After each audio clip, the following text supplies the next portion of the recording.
Let's talk about perhaps the most controversial aspect of your government's record in office so far, at least in the eyes of the international community. Yes.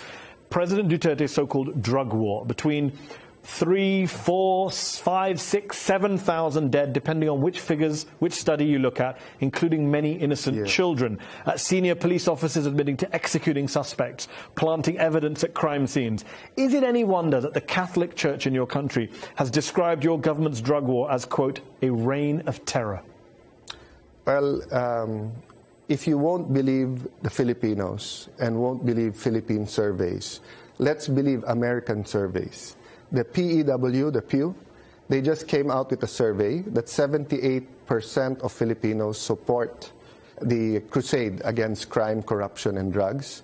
68% believe that the drug war is actually working. Okay, why? Is it because we believe in human rights violations? We believe in killing people? No. The perception that was thrown to the international community was led by certain human rights groups associated with our opposition and associated with some people in the the Catholic Church. But they did not give the international community the correct facts. So when you said believe the U.S. and you quote polling, I'm not disputing that Filipinos support President Duterte and support I'm not disputing that. Yes, I'm disputing the record. The U.S. Assistant Secretary of State for Southeast Asia says we have a very sustained and deep concern that the drug war is operating outside the rule of law. The growing number of extrajudicial killings is troubling. We have raised those concerns. The U.S. State Department, the Catholic Church, they're all just biased against the Philippines? Yes, because the point is, Filipinos will not support human rights violations. We're a very spiritual people. Whether Muslim or Christian, Filipinos believe in the dignity of life. If I ask you, Madi, how many extrajudicial killings in the Philippines in 2013 or 2012 or 2011? The minimum was 11,500. The maximum was 16,000. Okay. Every year, 11 to 16,000. So let me just be clear for the record. Let me just be clear. You, as the foreign minister of this government, your position is that a few years ago, under the last government, there were 11,000 deaths. But this year, don't believe any of the numbers about deaths. That's very convenient, isn't it? That's not. Everyone died on the last government. Nobody died under your government. Even the human rights groups, the U.S. State Department, the Catholic Church have all attacked you for your record. That's not at all the point. The point is... other people did bad things. No, the past administration changed the definition. Okay. They said it's only extrajudicial if you're a union leader, if you're a religious leader, if you're a journalist, if it's ideological. So they started reporting 50, 100, 150. Okay. When Duterte came in, they went back to the old definition, and anyone murdered or killed was charged against the drug war. But the opposite is happening in the country. You have 13 to 16,000 killings because of drugs, not because of the police or the drug war. But hold on. Your own reports say 3,800 people have died in anti-drug operations. Yes. 3,800 people? Yes. You think that's fine? Killed by who? Police officers? By police officers. Who've admitted that many of those killings were false killings? No, that they were dressed up? That's absolutely not true. Filipino police have not admitted that? Absolutely true. Yes. Filipino police officers have not admitted to any false killings? Absolutely. There are a couple who we call... so they have admitted. No, they have not admitted because they're guilty. Okay. No guilty guy would admit. There are a couple of policemen who were caught murdering and they're being charged by murder. So every single one of the 3,500 people who was killed was a drug dealer? Yes. How do we know that? You didn't try them, you didn't prosecute them, you didn't charge them, you shot them on sight. That's not a democratic way of solving crime, is it? You're absolutely saying it as if you're not on the ground. Come and look. So if I pull a gun on you here right now and you shoot me, it's your fault? It's my fault? That's not what I asked. I said 3,500 people have been killed by the police. 3,500 people. Are they all criminal drug dealers? How do we know that? Because none of them were tried. Normally you arrest someone and put them on trial. The Philippines are just killing people left, right, and center. So you mean in the U.S. or even in any country your show is shown, if someone pulls a gun on the police, they have to bring them to court first before they fire back? The police are doing what they can. Can we trust the Philippine police? Yes. The president doesn't trust them.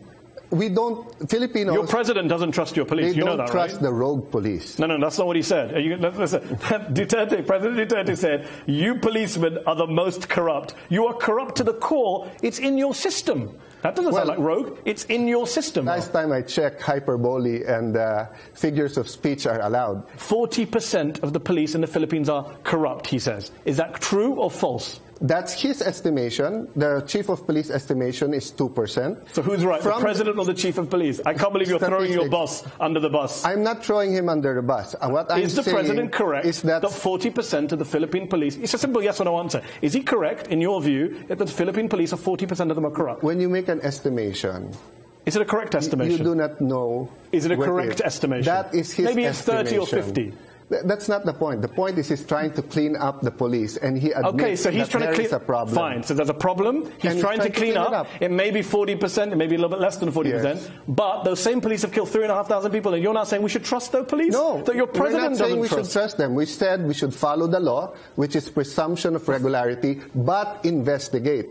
How many investigations have there been into the 3,500 killings? 3,500.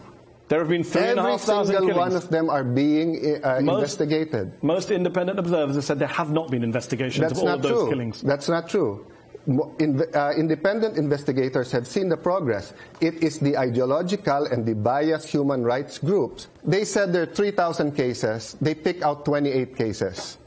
No scientific method of picking out 28.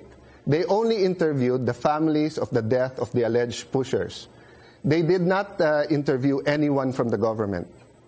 So is that fair to you?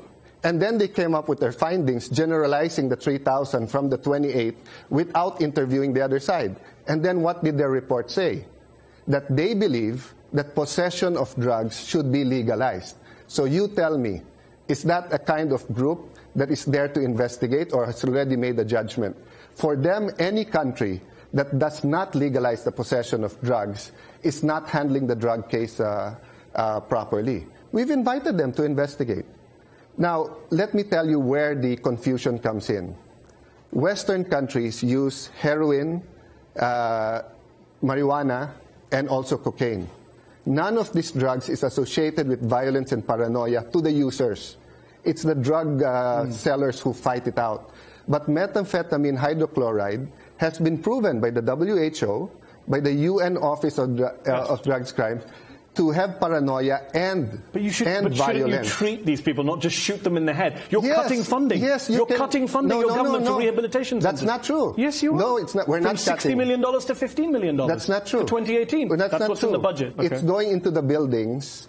And we're putting up billions worth of drug centers all around. Do you agree it's better to treat drug addicts than shoot them in the head? Yes, but if they have a gun and they're going to shoot you... All 3,500 people had guns? Yes, more than that. That's not the case. Sir, Mehdi, come to the Philippines and see, because you're talking from space with what you're saying now. Okay. You asked with respect, I've quoted the U.S. State Department, Amnesty, Human Rights Watch, and the Philippine Catholic Church, and you're saying I'm in space. I can't do anything. I can only give you those references. Come to the Philippines and see whether it's safer now or in the U.S. State Department. I talked to them about it. They said that the Philippines threatened both pushers and users. I talked to our ambassador. And it's a wrong translation. Okay, wrong translation. The president was speaking in Filipino. On the subject of wrong translations, as foreign minister, is it hard for you to do your job and travel around the world? Let me finish the question. When you have a president who says stuff like, who jokes about raping a woman, who calls the Pope the son of a prostitute, who calls the U.S. ambassador the gay son of a prostitute, that must be hard for you to be the face of a Philippine government where the president says these outrageous, offensive things. Not at all. Filipinos are prouder now than ever because all the things you said was being said by Western media, which the president did not say. No, the president did say. No, he did not. Okay. Son of a and son of a, the way it said it. Americans sometimes use the F word. Hey, well, get the F out of here. And what about joking about the rape of a woman, which he later said I wasn't even joking. He came out and said I didn't joke. I meant it. He did not joke. Okay. No, he was talking about what happened in the 80s and what he said and what the context of it. He never jokes about rape. He is very mad about rape. Okay. And Davao is one of the safest places. I mean, he seems to be the most misunderstood president in the world since Mahmoud Ahmadinejad. Not in the Philippines. Not in the Middle East. Not in China. Not in Russia. Not the 3.5 million Filipinos in America. Alan Cayetano, thanks for joining me on Upfront. Thank you very much. Thank My you. pleasure.